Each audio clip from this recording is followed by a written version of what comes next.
ओम शांति।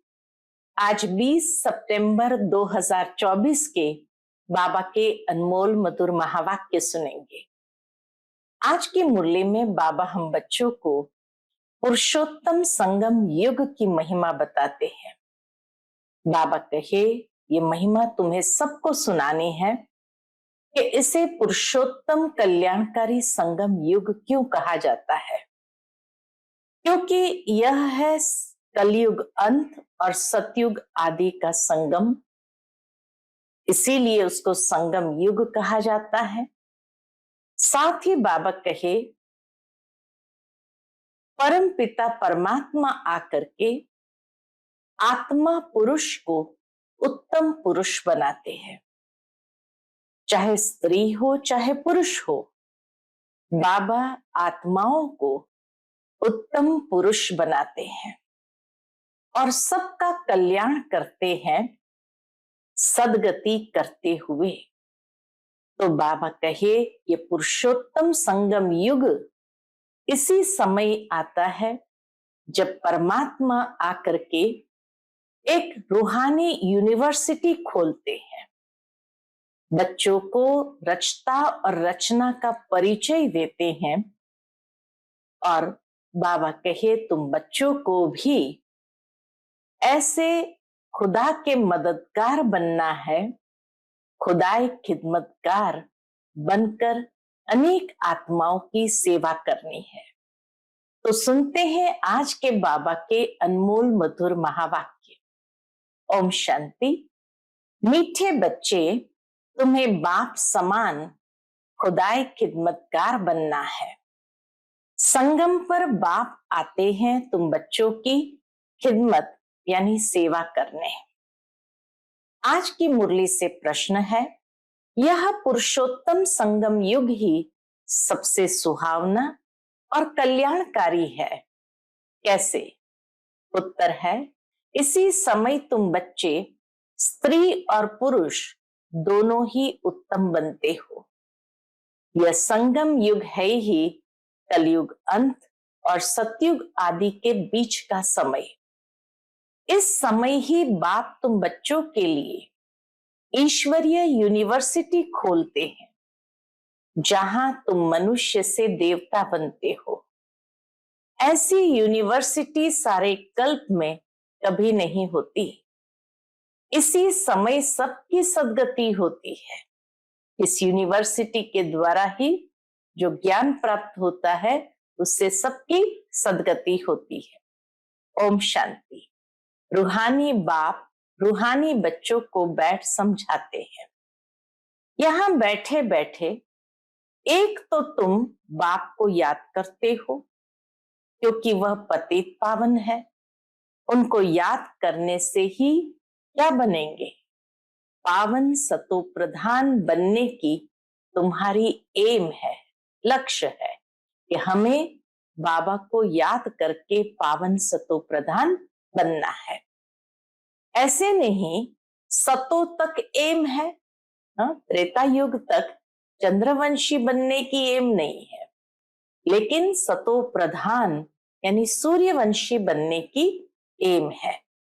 सतो प्रधान बनना है, इसलिए बाप को भी जरूर याद करना है। फिर स्वीट होम को भी याद करना है, क्योंकि वहां जाना है।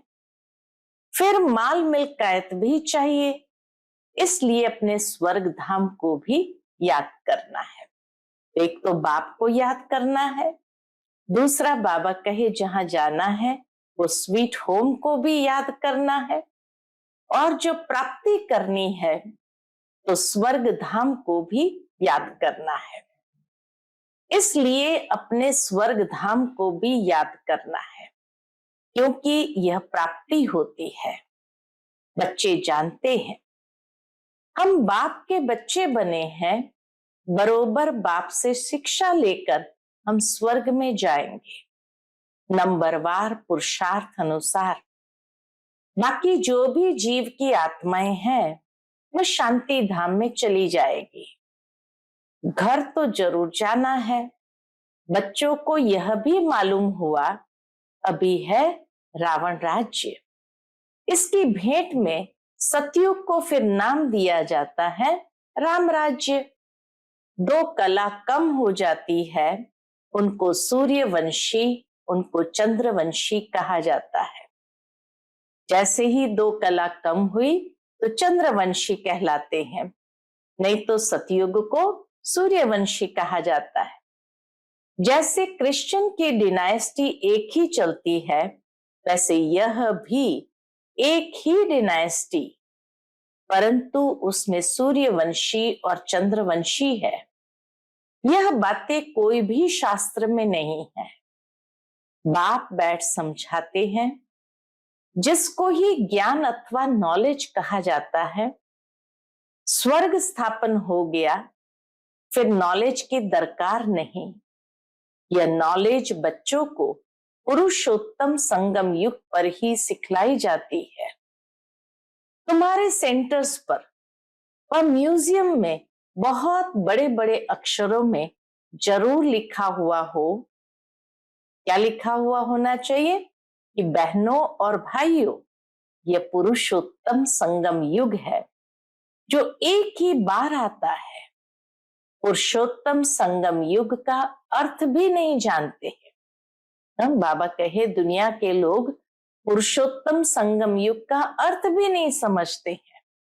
तो यह भी लिखना है कलयुग अंत और सतयुग आदि का संगम। तो संगम युग सबसे सुहावना, कल्याणकारी हो जाता है। बाप भी कहते हैं मैं पुरुषोत्तम संगम युग पर ही आता हूं। तो संगम युग का अर्थ भी समझाया है। वैशालय का अंत, शिवालय का आदि, इसको कहा जाता है पुरुषोत्तम संगम युग। यहां सब है विकारी, वहां सब है निर्विकारी। तो जरूर उत्तम तो निर्विकारी को कहेंगे ना। पुरुष और स्त्री दोनों उत्तम बनते हैं, इसलिए नाम ही है पुरुषोत्तम। इन बातों का बाप और तुम बच्चों के सिवाय किसको भी पता नहीं है कि यह संगम युग है। इसके ख्याल में भी नहीं आता कि पुरुषोत्तम संगम युग कब होता है। अभी बाप आए हुए हैं, वह है मनुष्य सृष्टि का बीज रूप। उनकी ही इतनी महिमा है। वह ज्ञान का सागर, आनंद का सागर है। परमात्मा की महिमा में कहते हैं वह ज्ञान का सागर, आनंद का सागर है, पतित पावन है, ज्ञान से सदगति करते हैं। ऐसे तुम कभी नहीं कहेंगे कि भक्ति से सदगति। वैसे भी गीता में कहा हुआ है भक्ति का फल है ज्ञान और ज्ञान से श्रेष्ठ गति होती है। ज्ञान से सदगति होती है और सदगति है ही सतयुग में। तो जरूर कलयुग का अंत और सतयुग आदि के संगम पर आएंगे। कितना क्लियर कर बाप समझाते हैं। नए भी आते हैं, हूबहू जैसे कल्प कल्प आए हैं, आते रहते हैं। राजधानी ऐसे ही स्थापन होनी है। तुम बच्चों को मालूम है हम खुदाई खिदमतगार सच्चे सच्चे ठहरे। एक को थोड़ी पढ़ाएंगे, एक पढ़ते हैं, फिर इन द्वारा तुम पढ़कर औरों को पढ़ाते हो। ब्रह्मा बाबा पढ़ते हैं, फिर वह औरों को भी पढ़ाते हैं। इसलिए यहाँ यह बड़ी यूनिवर्सिटी खोलनी पड़ती है। सारी दुनिया में और कोई यूनिवर्सिटी है ही नहीं। न कोई दुनिया में जानता है कि ईश्वरीय यूनिवर्सिटी भी होती है। अभी तुम बच्चे जानते हो गीता का भगवान शिव आकर यह यूनिवर्सिटी खोलते हैं, नई दुनिया का मालिक देवी देवता बनाते हैं। इस समय आत्मा जो तमो प्रधान बन गई है, फिर उनको ही सतो प्रधान बनाना है। बाबा कहे जो आत्मा तमो प्रधान बन गई है उसको ही सतो प्रधान बनना है। इस समय सब तमो प्रधान है ना। भल कोई कुमार भी पवित्र रहते हैं, कुमारियां भी पवित्र रहती है, सन्यासी भी पवित्र रहते हैं, परंतु आजकल वह पवित्रता नहीं है। जो ओरिजिनल पवित्रता होनी चाहिए वो नहीं है। पहले पहले जब आत्माएं आती है वह पवित्र रहती है, फिर अपवित्र बन जाती है, क्योंकि तुम जानते हो सतो प्रधान सतो रजो तमो से सबको पास होना होता है। अंत में सब तमो प्रधान बन जाते हैं। अभी बाप सन्मुख बैठ समझाते हैं, यह झाड़ क्या हो गया है। बाबा कहे यह झाड़ तमो प्रधान जड़ीभूत अवस्था को पाया हुआ है, पुराना हो गया है, तो जरूर इनका विनाश होना चाहिए। यह है वैरायटी धर्मों का झाड़, इसलिए कहते हैं विराट लीला। बाबा कहे वैरायटी धर्मों का झाड़ होने कारण इसको कहते हैं विराट लीला। कितना बड़ा बेहद का झाड़ है।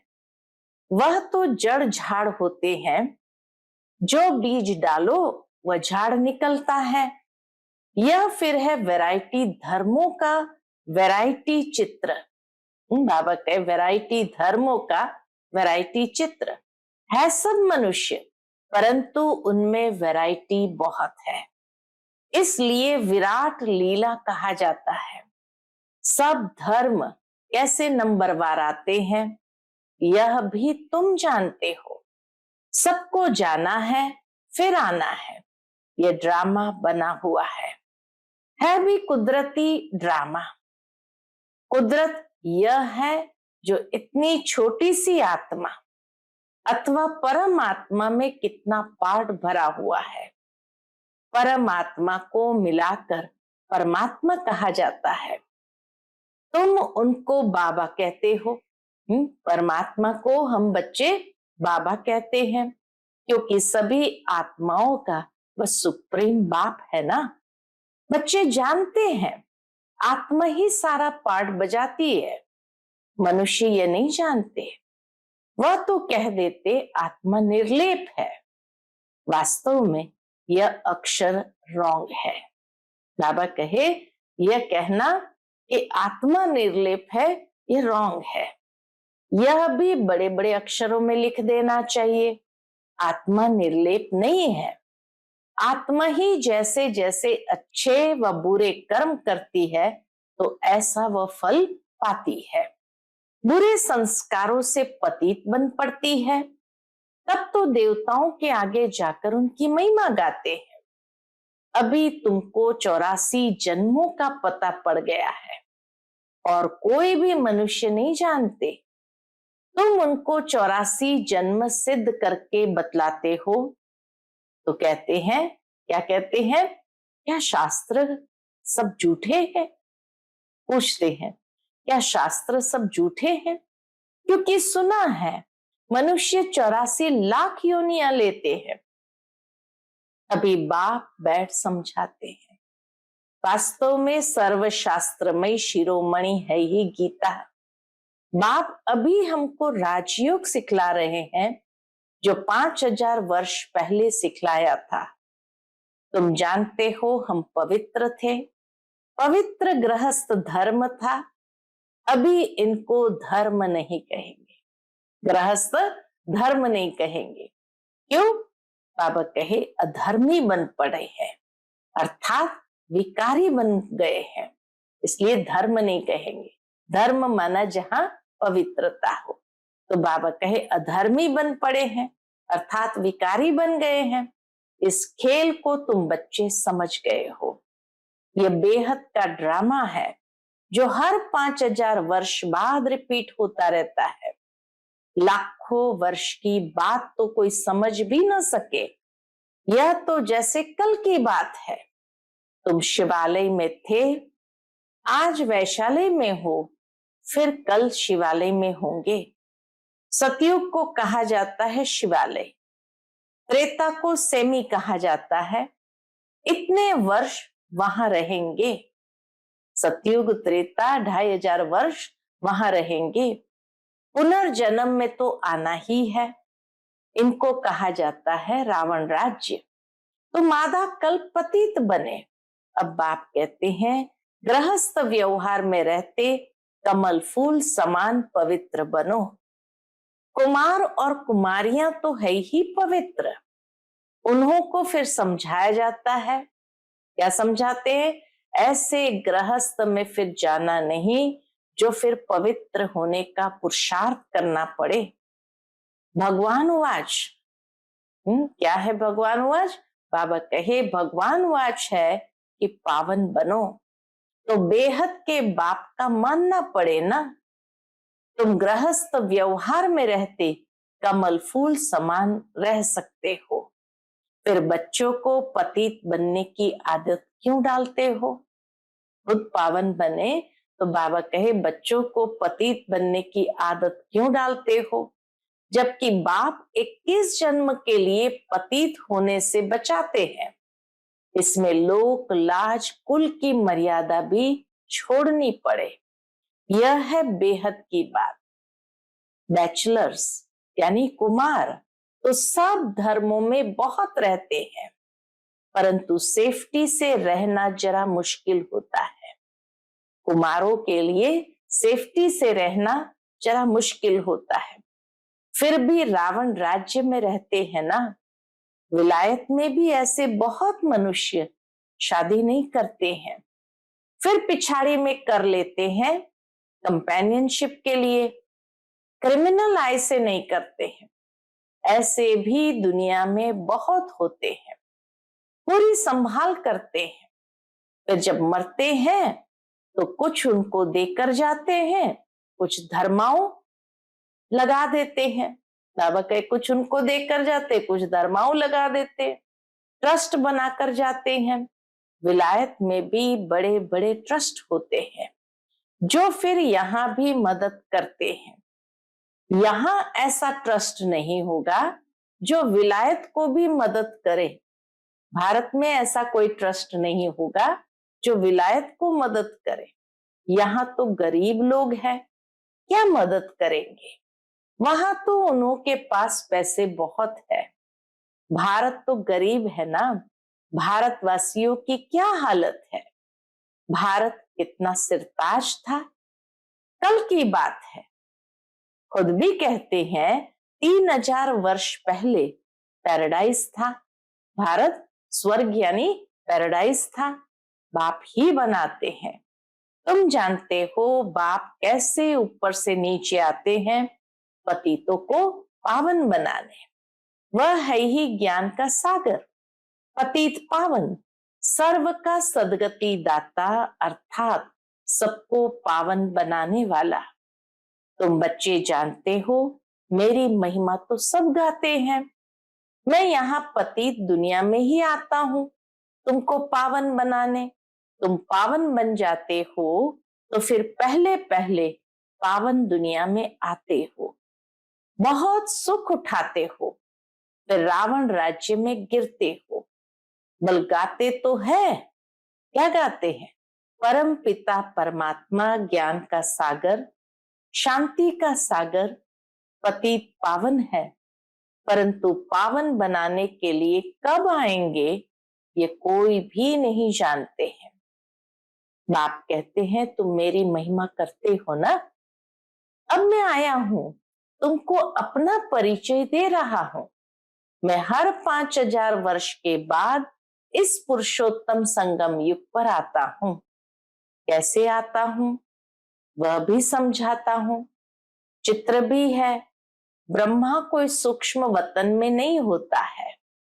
ब्रह्मा यहाँ है और ब्राह्मण भी यहाँ है, जिसको ग्रेट ग्रेट ग्रैंडफादर कहा जाता है, जिसका फिर सीजरा बनता है।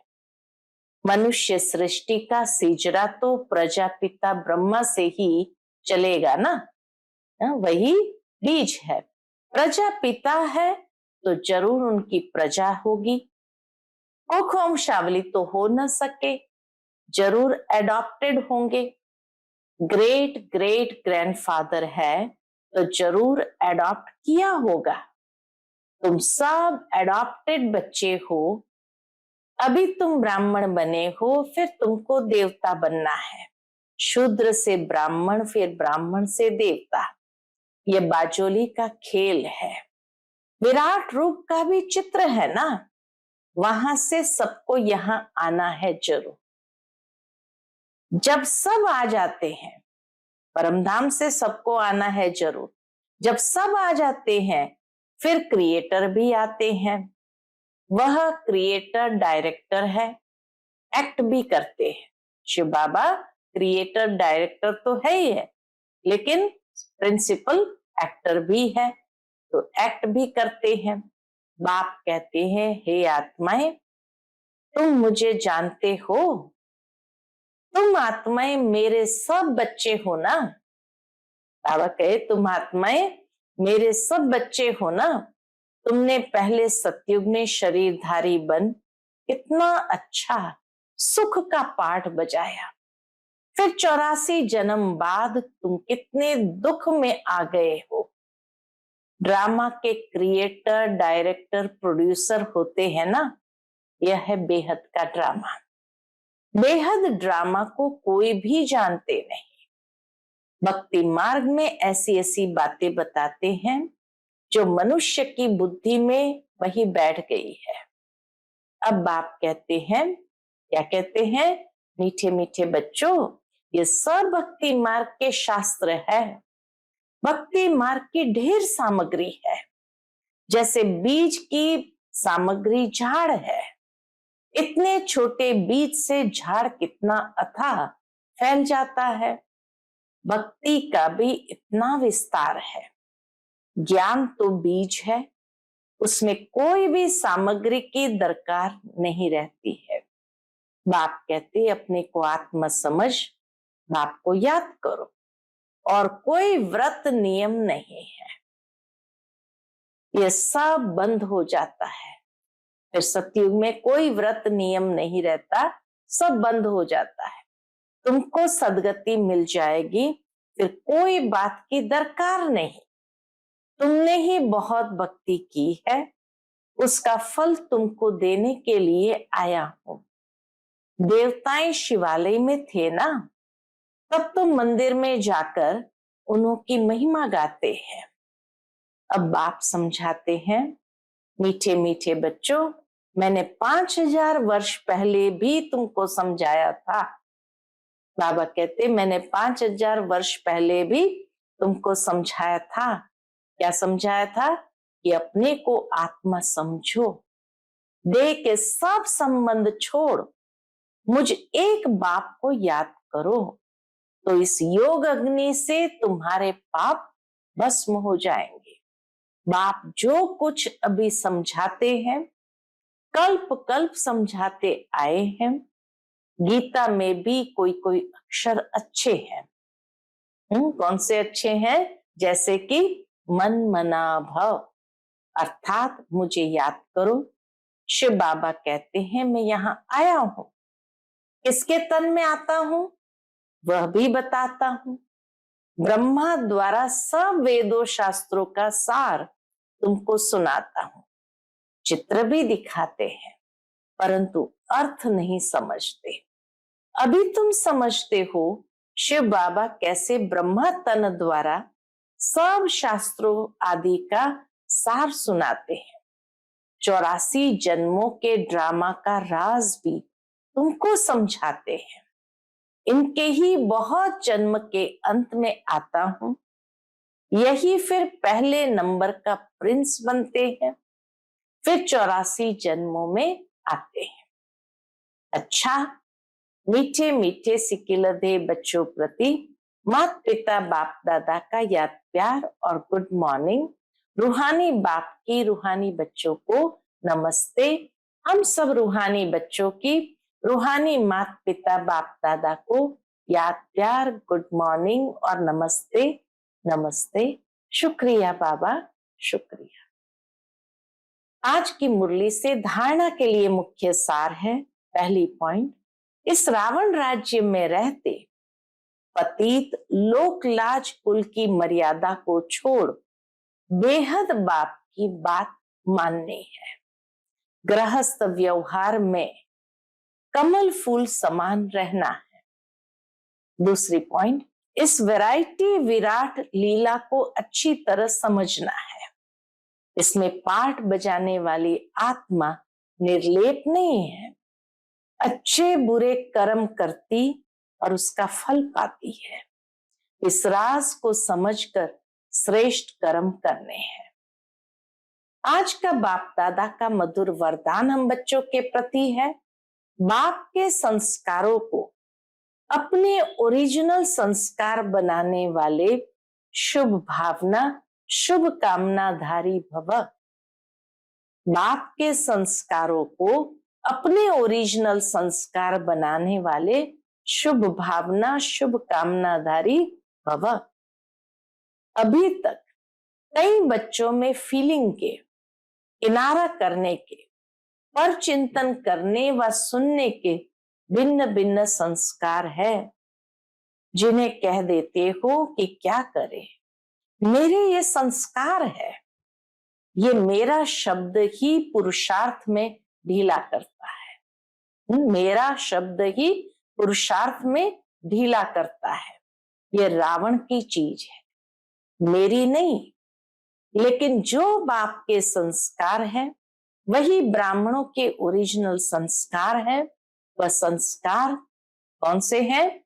बाबा कहे वह संस्कार है विश्व कल्याणकारी, शुभ चिंतनधारी, सबके प्रति शुभ भावना शुभ कामनाधारी। आज का स्लोगन है, जिनमें समर्थी है वही सर्वशक्तियों के खजाने के अधिकारी है।